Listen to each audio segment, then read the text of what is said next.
welcome back.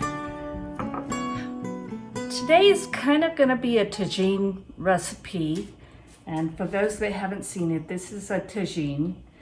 It's North African, Moroccan, mostly cookware, but you'll find recipes that are called tagine because they're made in it. But one of the things that intrigued me about this is it's kind of like slow cooker, but you're cooking it on the stovetop. And for me, that's a really good thing because I'm off grid. And when I am using my slow cooker, it's going to use power, which in the summer it's usually okay, except right now we're getting smoke from I don't know where, probably I think it's a California fire, but it's got our whole area smoked in and we're not making as much power. The other thing about it is I could cook some of this in my oven, but again, we're off grid. We have no air conditioning and it's been upper 90s and 100 all week. So I really don't want to heat up the oven and heat up my kitchen. So I'm gonna try something different today. I don't see why I can't cook regular recipes in the tagine and make it multi-purpose. So I'm taking a recipe that I kind of make it different every time. But this will be more Mexican food style recipe, and I'm gonna see how that works using the tagine. So come on, let's see if this is gonna work. Heat up my tagine. This is all cast iron, and it's not the traditional tagine, and if you want more information, go look at the other video I have on that. But I like the cast iron because you can use it directly over the flame. You don't have to use a diffuser or anything like that. And for me, this is perfect. So I'm just heating that up, and I've added avocado oil. And avocado oil is great because you can use high heat. You could use olive oil, whatever kind you like. So as I said, this is going to be more of a Mexican style dish. And it's also going to be keto because we're still on that diet. Me, not so much. I'm cheating a lot, but we're trying to stick to it for Brian. So I have 2 boneless, skinless chicken breasts here, and I have just put garlic, salt, freshly ground black pepper, and a little bit of Hatch green chili powder. Not a whole lot because we'll be adding more spices later. So right now we're just going to get this hot enough and put these in there just lightly brown.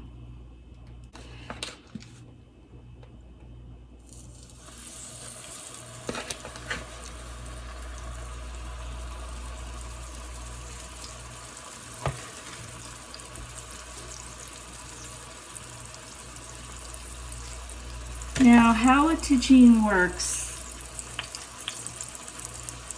is you've got this flat bottom and with a rim on it. This is all your food is going to fit down in here. And then it has this cone-shaped lid, which is what it's going to do is all of the moisture from this dish is going to condense up at the top and then fall back down. So it's great for moist cooking, which I'm going to be doing today. And it's just constantly circulating the juices and the flavors and basting the meat and vegetables, whatever you put in there. So it worked wonderfully on the garlic lemon chicken that I made. And again, I'll post that recipe link. That was so good. We're going to do that recipe again.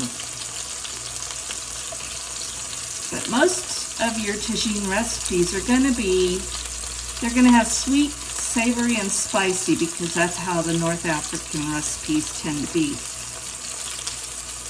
And very different for us. But again, why do you just need to do Moroccan recipes in this? Why can't you do any kind of fish? So that's what we're gonna do. So let me get this browned and I'll come back in a couple minutes. All right, I've got this lightly browned. I'm not trying to cook it through because that's gonna happen when the lid goes on. But I have a can of petite diced tomatoes.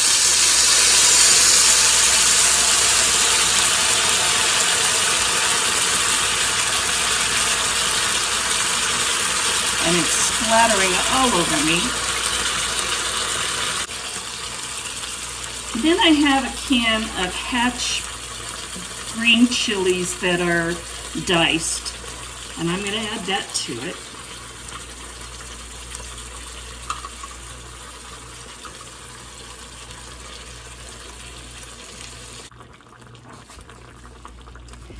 Now I have some onion and garlic scapes from my garden, so I'm going to put those in there.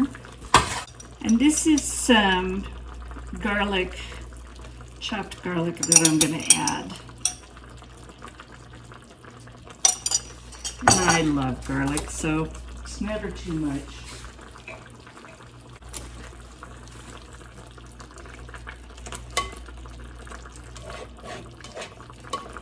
Just going to mix that up a little more.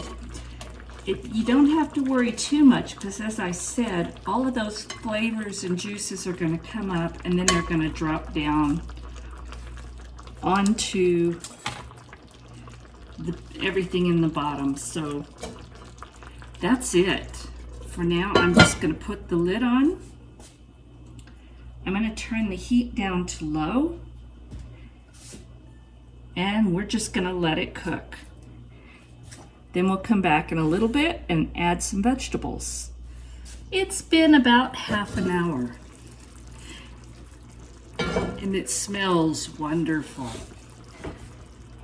I did add a little bit of chicken stock and just to give it more moisture because it was just a little dry.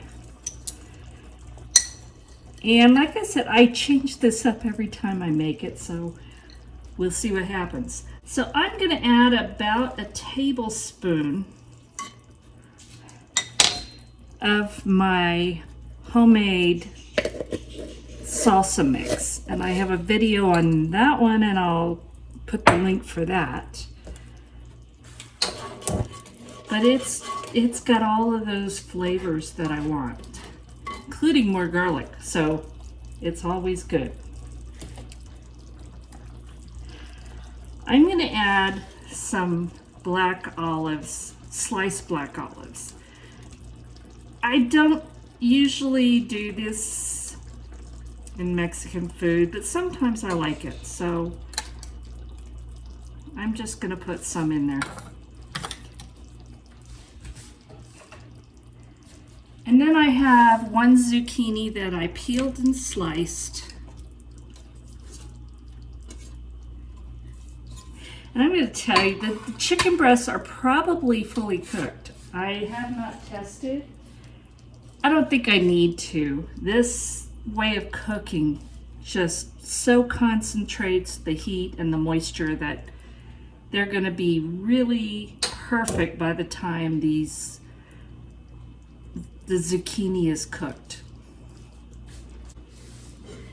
So, and I did have to turn this down below low because on my, I think I've said that before, on my range, I have low and then I have extra low where it cycles on and off. Depending, it can go down to 8 seconds on and 52 seconds off, but I don't have it down quite that far. But this is holding the heat so well that putting it on low, it was boiling, so I turned it down. It may not do it on your range, but it did on mine. So we're gonna let that zucchini cook, and then we'll come back and I'm sure this is going to be ready. It's been about an hour since I put the chicken in the tagine.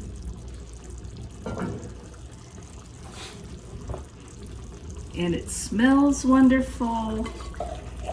I know it's going to taste good. I'm going to actually turn it off because I'm going to show you this chicken is done. I can almost cut it with these tongs. So I'm going to let it cool a little bit. The zucchini is done just right. I don't want it mush. That's technical. I don't like mush.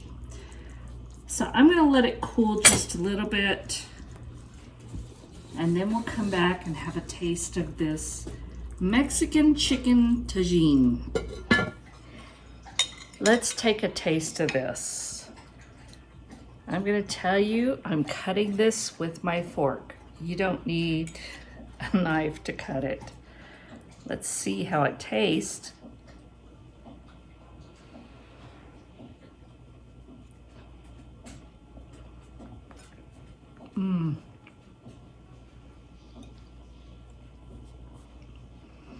There is a lot of flavor here. I wasn't sure about adding the black olives because I normally don't add them to my Mexican food. I'm Tex-Mex. We didn't use black olives. And I normally would use cumin that I ground myself. But I decided not to because I was adding the Hatch green chilies. And I didn't think it needed it. So it didn't need it. It's so good. There's a ton of flavor. If you add some avocado, it's keto. I haven't yet. I probably will. But it's flavorful, it's tender, it's juicy, and it was easy. So will I use my tagine this way again? Yeah, I will. I'm going to be looking for ways to make my existing and made up recipes in the tagine to save the heat and electricity in my kitchen, because being off grid, I really try not to use power when the sun's not shining, let's put it that way. But oh my gosh, this is good.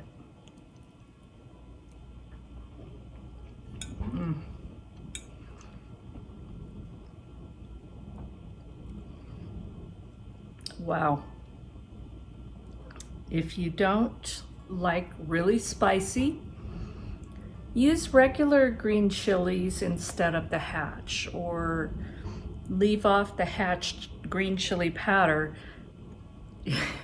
We like both, so it's really good. It is spicy. But you can make this to your taste. You don't have to make it to mine. So thank you for watching. I hope you got inspired by this and maybe got some ideas on how a tagine would fit into your life. And I'll leave a link below on the one I bought because I'm really happy with it. But do what's right for you. So if you like this, please give me a thumbs up, subscribe and share, because it really does help my channel and that helps me. God bless, and we will talk soon.